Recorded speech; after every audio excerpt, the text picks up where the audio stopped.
ついにチェンソーマン第2部の連載が開始しました。そこで今回は第2部1話で、新たに分かったことを解説していきます。この動画はチェンソーマンのネタバレを含みます。ぜひ本編を読んだ後にご覧ください。まずは鶏の悪魔について見ていきましょう。頭部のない鶏の形をした鳥の悪魔コケピー。とある学校で命の大切さを説くために教師が連れてきた悪魔で、100日後に殺して食べることが決まっていながら教室で飼われ始めます。悪魔はその名前が恐れられるほど、悪魔としての力が強くなるという設定がありますが、古からの家畜である鳥は、野良猫にすら負けてしまうほどの弱さです。この恐れられるほど強くなるという悪魔の特性ですが、第2部では一般人に知れ渡っていることが判明しました。このようにコケピーは教室から逃げても、野良猫などの脅威により死んでしまうため、100日後に殺されることを知りながらも、その親しみやすい性格でクラスに馴染んでいきます。また委員長と先生以外誰も名前を呼ばない三鷹朝のことも、フルネームで覚えているなど、非常にフレンドリーで愛らしいキャラクターです。ここで気になるのが、悪魔として最弱クラスである鶏の悪魔ですら悠長に喋れるということです。そのため第1部でポチタが普段ワンとしか泣かなかったのは、本人の意思によるものと考えられます。コケピーの元ネタですが、名前と語尾のコケ、そして親しみやすい性格は、間違いなくタコピーの現在のオマージュでしょう。しかし足毛にされても死なないタコピーとは異なり、コケピーは非常に繊細で弱々しいです。そして100日後に死ぬという設定は、2020年にツイッターで流行った100日後に死ぬワニを連想させます。このようにコケピーは近年のトレンドから影響を受けているほか、チキンのボディにリボンという見た目は、ドロヘドロに登場するターキーを思い起こさせます。話をストーリーに戻すと、100日間にわたって生徒たちと良好な関係を築き上げたコケピーですが、生徒たちの意見により、食べずに友人として一緒に学校生活を送っていくことが決定されます。この決定を全く知らされてないあたり、朝のぼっち具合が察せられますが、朝を除くクラス全員の意思決定により、コケピーは存命することになりました。しかしその直後コケピーを抱えた朝が転び、その下敷きになったことで無事100日後に死亡します。このシーンでは誰のセリフもなく、また効果音もありませんが、朝を責めるクラスメイトの気持ちが伝わってきますね。ただし悪魔は輪廻転生するという設定があるため、最弱クラスに弱いコケピーはすぐに別個体として人間界に戻ってくるでしょう。この先の展開次第では第1部のポチタのように、マスコットキャラとなる可能性も残されています。次は委員長について見ていきましょう。委員長はぼっちの朝に唯一話しかけて、屋上で並んで昼食をとるなど、面倒見の良さが光るキャラクターです。ただし野良猫に殺されるコケ、というコケピーに対して、じゃあ今度教室に猫連れてこよと返す男子と一緒に笑うなど、真面目一辺倒ではない性格が端的に描かれています。その後朝が誤ってコケピーを殺してしまったことで、3人でコケピーのお墓参りをしようと、朝の家を先生と一緒に訪れるのですが、深夜の横断歩道でも律儀に信号を守る朝に向かって、今まで抑えていた感情をぶちまけます。その際に教師の田中と肉体関係があることも暴露し、田中への一途すぎる行為とその恋の邪魔となる朝への殺意をあらわにしました。先ほど紹介したように、クラスメイトと距離を置いている主人公に唯一話しかけてた委員長でしたが、それは好きな先生に頼まれたからということも判明します。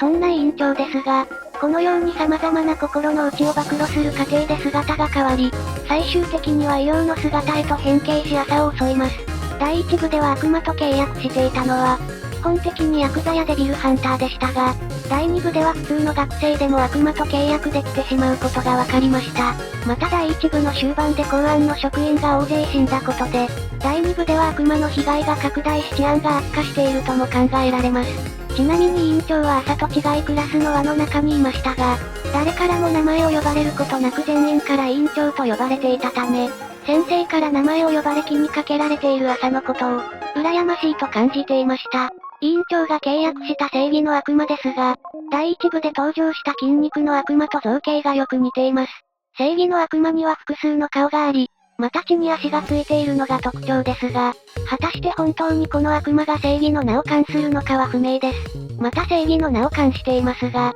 朝を貶めるために足を引っ掛けてコケピーを殺す。他人の正義にブチギレるなど、その名前と行動には一貫性がありません。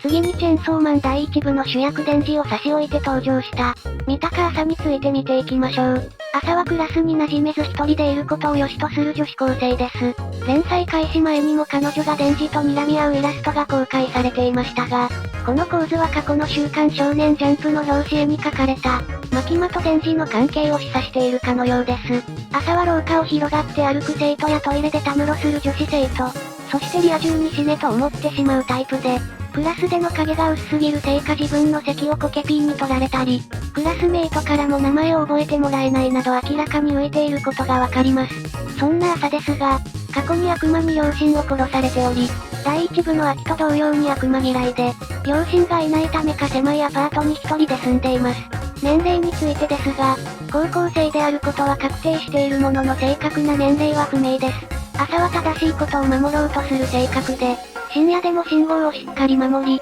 また廊下を広がって歩く集団に心の中で悪態をつくなど、真面目すぎる性格をしています。また自分からクラスメイトに声をかけたりはしないため、周囲からはいない存在として扱われているようで、全員で話し合って決めたはずのコケピーを殺さないという決定も、一人だけ把握していませんでした。また作中では朝の視点から見たクラスの雰囲気が、非常に居心地悪く描かれているのも特徴的です。そんな朝ですが、死んでほしいと願っていたコケピーに、フルネームを呼ばれサッカーに誘われた際に、友達と固まって行動する生徒やリア充にイラついていたのは、みんなが羨ましかったからだと気がつき、サッカーの輪に入ろうとします。しかし先ほども紹介したように、委員長に足をかけて転ばされ、コケピーを殺してしまいます。コケピーを死なせてしまったことで、その場の空気に耐えられなくなった朝は、重苦しさからかげろうを催し、その後は正義の悪魔と契約した委員長にあっさり殺されてしまうのですが、委員長も周りが羨ましかったんだと知って、自分勝手に生きればよかったと後悔したタイミングで、突如現れた鳥の姿をした存在に、その体を乗っ取られて復活を果たしました。体を乗っ取られた朝については、それまでの意識があるのかは現時点で不明ですが、そもそもデンジとポチタのように契約を交わしたわけではなく、また武器人間のように変身のスイッチを入れることなく、悪魔の力を使っているため、第一部で登場したパワーのように、体だけが人間で意識は悪魔と考えるのが自然です。なお復活後の朝の顔には十字の傷ができており、またマキマと同様にぐるぐるの目になっている点にも注目です。次に戦争の悪魔について見ていきましょう。これまでの人生を後悔しながら死んでいった朝に向かって、生きたいなら体をもらうぞと話しかけた存在が戦争の悪魔です。この悪魔は一見フクロウのようにも見えますが、これはタチヨタカという種類の鳥です。ちなみにヨタカは江戸時代に存在した、夜になると現れる最下級の売春婦を指し示す言葉でもありますが、関係性は不明です。その後朝の体を乗っ取った戦争の悪魔は、我が名は戦争の悪魔、と名乗っていますが、魔人の特徴である頭部の形状変化は現れておらず、目のデザインが変わっただけです。そもそもマキマやナユタも、支配の悪魔が体を乗っ取ったことで、人型になった可能性があるため、戦争や支配など人間が起こす事象の名を冠する悪魔は、人間の体を乗っ取ることが、力を発揮するための条件なのかもしれません。また先ほどの鳥の状態は、ポチタのように本来の姿とは違って、弱った状態だった可能性もあります。またこの戦争の悪魔に関しては、第一部でマキマが語った、チェンソーマンと戦った4騎士のうちの1人であると予想され、過去のこの会話が第2部の大きな鍵を握っていそうです。以前に別の動画でも解説しましたが、支配の悪魔を含む4騎士は、ヨハネの目視録がモチーフとなっています。ヨハネの目視録における第一の騎士ホワイトライダーこと支配の悪魔が、第一部のラスボスだったため、第二の騎士レッドライダーこと戦争の悪魔が、第二部のラスボスになるのが自然な流れでしょう。そんな戦争の悪魔ですが、チェンソーマンを見つけて核兵器の悪魔を吐き出させること、を目的としています。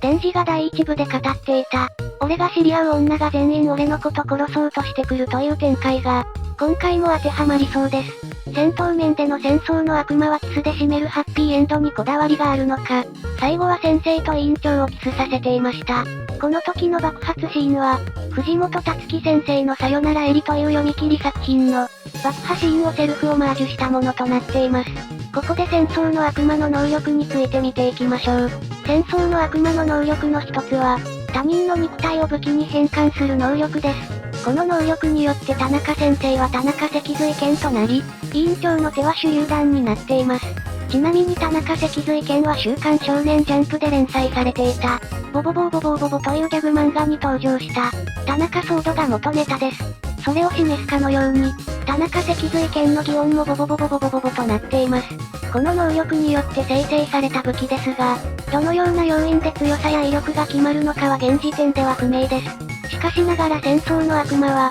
銃の悪魔や爆弾の悪魔の親玉とも言える存在であるため、かなり強力な力を持っていると考察できます。ここからは第2部で新たに読み取れたことについてまとめていきます。まずは委員長がチェンソーマンのパンを食べているシーンですが、チェンソーマンは第1部のラストから依然として市民権を得ていて、パンになるだけでなく、大学のホールでイベントが開催予定だったりと、多くの人に親しまれていることがわかります。悪魔の力はその存在が恐怖されるほど強くなることから、キャラクターとして消費されている今のチェンソーマンは、第1部と比較してかなり弱体化されていると考えられます。ただし時の流れとともに向上しているであろう。電磁のチェンソーマンとしての戦闘能力や、悪魔から恐れられているという設定から、極端に弱くなりすぎているといったことはなさそうですが、戦争の悪魔と互角に戦えるとは考えられません。その穴をナユタと協力して埋めるのか、今後の展開に期待しましょう。第2部の1話では電磁の姿は一切登場しませんでした。ただし第1部の終了時と同様に、デビルハンターとしての活動を続けていることは確定しています。また電磁は悪魔になれる人間ですが、朝がチェンソーマンを悪魔として認識していることから、電磁がチェンソーマンの姿になれるという事実は、一般には知られていない可能性が高いです。戦争の悪魔と電磁との出会いや、そもそも電磁はどんな学園生活を送っているのか、この先のストーリーの見どころでしょう。チェンソーマンは悪魔を食べることで、その名を冠した存在を消滅させる力がありましたが、過去に核兵器の悪魔も食べており、チェンソーマンの世界では銃の悪魔が、核兵器の代わりに各国の軍事力として扱われていました。今回のストーリーで、戦争の悪魔が核兵器を吐き出させてやると発言していたことから、チェンソーマンが食べて消滅した存在は、吐き出すことで復活させることが可能ということが明らかになりました。そもそもチェンソーマンに食べられた存在を認識できるのは、マキマによれば支配の悪魔のみということでしたが、戦争の悪魔にも物事を掌握する力がある、もしくは、自分と近しい存在は限定的に忘れない、といった縛りがあるのでしょう。また核兵器の存在を記憶していた戦争の悪魔ですが、他者の肉体を武器に変換する能力で核兵器を作ることはできないようです。この作品はチェンソーマンというタイトルであることから、主人公は電磁のはずです。次回以降の登場が期待されますね。それでは最後までご視聴ありがとうございました。また次の動画でお会いしましょう。